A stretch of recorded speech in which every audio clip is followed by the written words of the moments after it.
All right, director's take. Building on feedback. As many of you know, 2 weeks ago, there was a series of changes made to the Overwatch team, as well as other teams across Blizzard.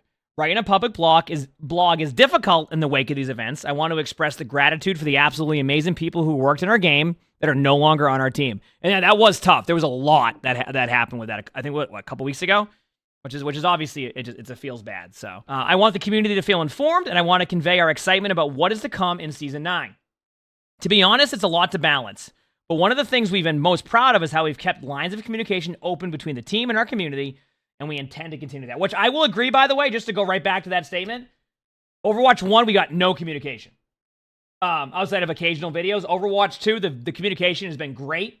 Obviously, there's been, pieces here and there where people probably would prefer more of it, or more less vague stuff in there, kind of like when they did there's a passive being added, and then people are like, wait a second, what? And then they did a more detailed one. So in that spirit, yesterday we shared the exciting changes you were going to experience with competitive starting in Season 9. I'd like to give a bit more of insight into why we are making these changes. In our previous director's take, we talked about improving the game's core PvP experience. There are different ways that we look at improving the game, but one of the biggest is listening to your feedback, which obviously in Overwatch, a game like Overwatch, you're going to get different types of feedback across the board. It's going to be different ranks, people who play different heroes, someone who only plays, someone, may have a different experience against another hero because they like playing that hero. For example, if you only play D.Va and you go up against Zarya all the time, your feedback may be different against somebody who's playing something else and going up against Zarya, right? Or it could be the same. So they probably have to bring all of that. There's so many different variables, right? So many different variables. Season 9 starts in less than a week, and the two biggest and best changes come to the season, and a lot of it's driven feedback from you, our players, along with our team's vision to make the game more fun and challenging for everyone. So just once again, chat, if this, just right here, in case you're wondering, if for some reason this ends up not being like a good change with all the health pools, it's your fault. Okay? So chat, we better hope this is good, okay? I'm just letting you know. This is all direct feedback from you, all right? I think it will be good, though. I think it will be good. The first is the rework competitive system. And there's a lot of improvements to rank transparency, which I like, new skill tiers, which I like, and new competitive awards, which this is a hot topic. I still think they should have kept it so you can get both gold and emerald weapons rather than just emerald weapons. We started talking publicly about this in September when we referenced a video that summarized many of the problems that existed with the current system. I think this would be, is that SK's video? She did a really good video on that. Some of these were updates to a player's ranks were too infrequent. And talking about that since Season 1, I absolutely agree. It was not good. It was difficult to understand why a player ranked up or down and by how much. Absolutely agree. It was not good. Some divisions like GM1 had players with too large a skill range in them, which basically means that the range was so wide of GM1 that the matchmaker would put a GM1 they would try to make these GM1 games, but because GM1 had such a wide range, the top of GM1 was way different than the bottom of GM1. So they ended up being balanced games. And that was kind of the problem. Gold weapons were no longer appealing. I think that's probably up for debate. I think it's more on the lines of people just wanted more competitive rewards. I think people still want golden weapons. I think people just wanted more customization. Straight up. I think that's what people want. And by the way, you can still get gold weapons, in case you're wondering. It's just, for the next year, going into Season 9, you're only going to be able to use the legacy points, and then the whole year, you won't be able to get any new points towards those golden weapons, only emerald weapons, and then next year, you can get golden weapons. Again. Which, in my opinion on that one, just to go back on this, I really do think that they should have kept it into, one currency at that point, rather than, make it so you have to get it again next year when your points convert over. I think it should have been, you now have a new option to get your competitive points, and you can get both emerald and golden weapons because there is a lot of new players to the game also, right? So I have all the gold weapons. So for me, this change is okay, well, now I get to go, get weapons for this stuff. I have that. But I think having the option would have been a lot better than just being hey, you won't be able to get these after you spend your points that you have now. Imagine, here's what I'm envisioning. Imagine the person right now who is 50 points away from their next gold weapon going into Season 9, right? And they can't get the gold weapon till next year. To me, that I feel that's that will happen to some people, right? You're going to be that many points away from your gold weapon, but you can't get it till next year because you can't get the points. So that's kind of been my take on that. if the idea is like, oh, we'll get people to play and grind out for emerald weapons, I think people would play regardless. I think a new rank system is going to get people to play comp. Creating a new currency for that, I don't know. That's where I'm at with that one. How would you earn legacy? So the next time you can earn legacy is your emerald points. So let's say you don't spend any of your emerald points. Those emerald points then get converted into legacy points at the end of the year, or well, at the beginning of next year. Do you see what I'm saying? That's why like it's kind of this like issue where you can't get those stuff. I mean, keep in mind, this is coming from, for me, I have all the gold weapons, but I very much would like for people to have the option to get both of them and not have to wait that long for them. That's my take on that one. So, and for me, like I said, I have every single gold weapon with like 18,000 coins. So, anyway. Our top goal with this rework is to make the system easier to understand. The old system hid too much information from players and gave it to them infrequently. I agree. This is just 100% true. I mean, too much information is like, it was just not good. I've talked about that from the get-go. It just wasn't ideal. This is why we're updating your rating after every match, as well as including additional information through modifiers about why your rating went up or down a certain amount. Now, to talk about this, there's going to be a discussion about, oh, well, they're going back to Overwatch 1 stuff. Two things. One, this is even more information than Overwatch 1 ever provided. Two, the reason why they like the Gold 1 system is because it's a little bit easier to say you're in Gold 1 than to say you're 2273. Not everybody will be able to pick up on that, so not a lot of people will be able to, like, know that exactly, so it just makes the range a little bit easier. Gold 1, Gold 2, Gold 3, Gold 4, Gold 5, right? It's just, like, I actually prefer that, knowing that, but, like, that's, like, that's there. So you're now actually getting more information than you've ever had in Overwatch. And there could be argument about SR being better on that too, and et cetera. And I'm not going to, like, if you feel that way, that's totally okay. I'm always in the mindset of, like, if you disagree with that's okay. I'm not going to be like, what do you mean? That's fine. Including the division range of all players on the verse screen is another way that we're trying to give you more information about a particular match. Does this mean that they're going to show you, like, what the average lobby is now on the verse screen of each team? I think that's what that means. They didn't mention that in the blog post yesterday, so my guess is they're going to bring that up today. So, with the system being easier to understand, players will have more incentive to get better and climb the ranks, which, I mean, in theory, it's good to have that, yes. We'd like players to have the incentive and the opportunity to earn new rewards. Competitive points will now be awarded more consistently as opposed to a large drop at the end of a season, and you can use them to unlock our new Jade weapons. There's also a whole new, incredibly exclusive tier above Grandmaster called Champion, which I keep hearing about this. This Champion's going to be tough to get, which I'm excited for. Just to go to this very quickly, this goes back to that, like, you're going to be able to get the Jade weapons more frequently, and maybe their vision is, like, because you're going to, if you grind ranked, you'll get the weapons more frequently, all this. But I still think Gold and the Jade weapons should both be a similar option you can get with that new system. We've already started receiving feedback on the system and are planning a series of improvements giving more information about players' skill in a match, allowing players from different divisions to play with each other more easily, and improvements to the top 500 experience. Some of these should start rolling out in the middle of Season 9 and continue consistently after that. This I'm excited about, as I've been saying for months now. Top 500, for months, probably years.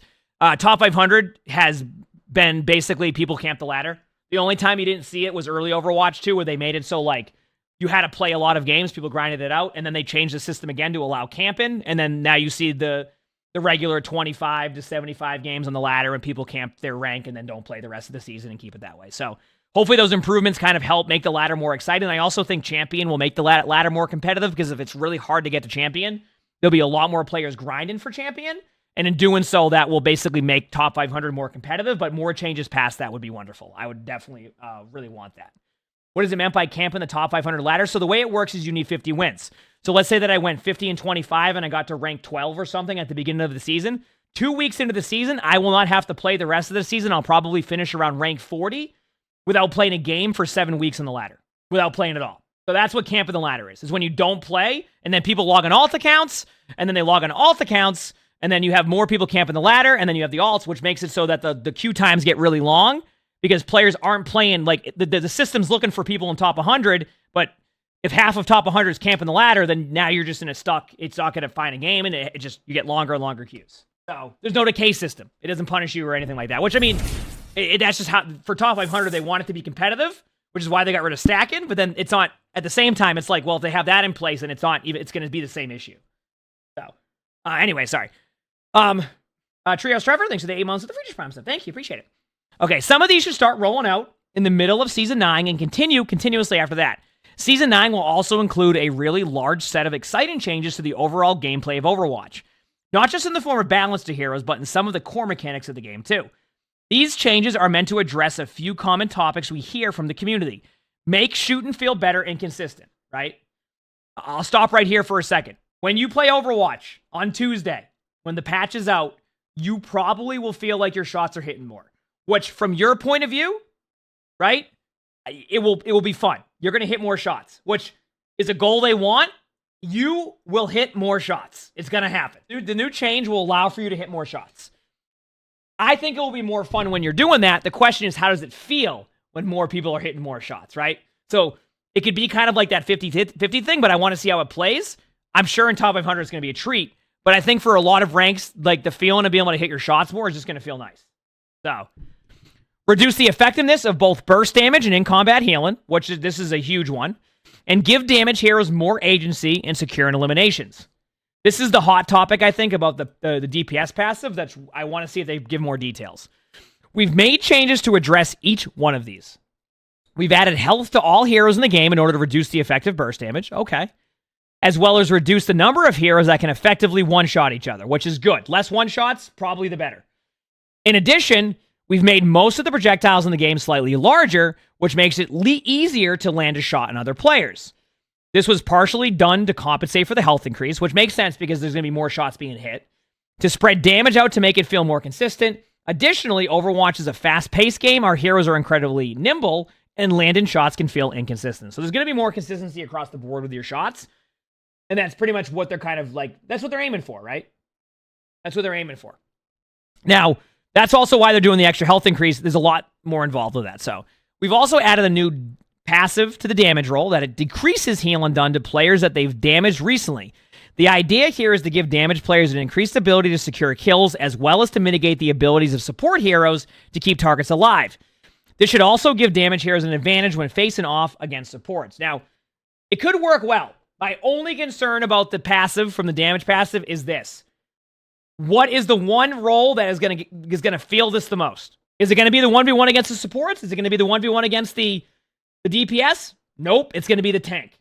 The tank will feel the effect of that even more so, but tank did get an extra like 100 HP across the board, so maybe it offsets that a little bit and it's going to be fine, right? We did the math yesterday. Basically, let's say that Lifeweaver's pocketing the tank. Instead of healing at 70 per heal, you're getting healed at 56 per heal, right? If it's at 20%. So it's going to be less healing, but maybe with the new passive that you can hide behind walls and all of this, it will be fine. That's also why I need to play it more to kind of understand if it's going to be good or bad without I just don't know yet. And that's why I told people, like, give me like a couple of weeks to see how it plays, and then I can give you a better like mindset and thought on that, because like reading it, I just don't know. It could go either way. There's so many changes happening here and too many variables for me to be like, oh no, when I just need to see what happens first, because I don't know how it's going to play. Monica, thanks for the free just prompt stuff. Thank you. Appreciate it. All right. So this is an impressive set of changes that will shake up the meta in all sorts of thrilling ways. The team will be following the launch of Season 9 very closely and is planning on doing quick updates based on what we see and the feedback that we get from all of you. Now, let's talk about this one more time. The good news about all of this, with all like the major changes they're making, it finally gets them out of the loop that I talked about yesterday. Buff Orisa, nerf Orisa. Buff Sojourn, nerf Sojourn. Buff Hog, nerf Hog. Rework Hog, buff Sojourn. Buff, nerf. Buff Orisa, nerf Orisa. Buff Sojourn, nerf Sojourn. Buff Sojourn. Randomly buff Kiriko and make Kiriko stronger. Buff they're gonna get out of that like essential loop of the same one, so it should be a little bit better now when they start to go in balance, where they can do a little bit more, like a little bit of different stuff. Speaking of feedback, there are a few other systems that players have been talking about recently that will respond in the futures director takes in blog pieces this season. The first is our quick play hacked event, and we'll have more updates in the weeks and months to come. I can't wait to share our thoughts on those with all of you. On the Overwatch team, we end our weekly meetings by saying, let's make a great game. It's a recognition that everyone on the team has the ability to influence our game and make it better. We've always worked to incorporate feedback from all of you into the development of the game. So it's fitting that in the light of all the changes we're making to our game, based off of all the feedback we hear, that we start including all of you in our team's pledges. Thanks for reading, and let's make a great game. Once again, chat, if this is not a good patch, it's your fault. So it's on you, chat, okay? You better hope this is good. All right? You better hope this is good, chat. All right? But yeah, we'll see on Tuesday. I'm excited. Real talk, I'm excited for Season 9. I think it's going to be really fun. There's a lot happening. It feels like you're almost like taking the next step in Overwatch with that stuff. Whether it will be good or bad, we'll reevaluate this in a couple weeks. But I can tell you for one thing, I'm excited. And that's where I'm at with that. All right?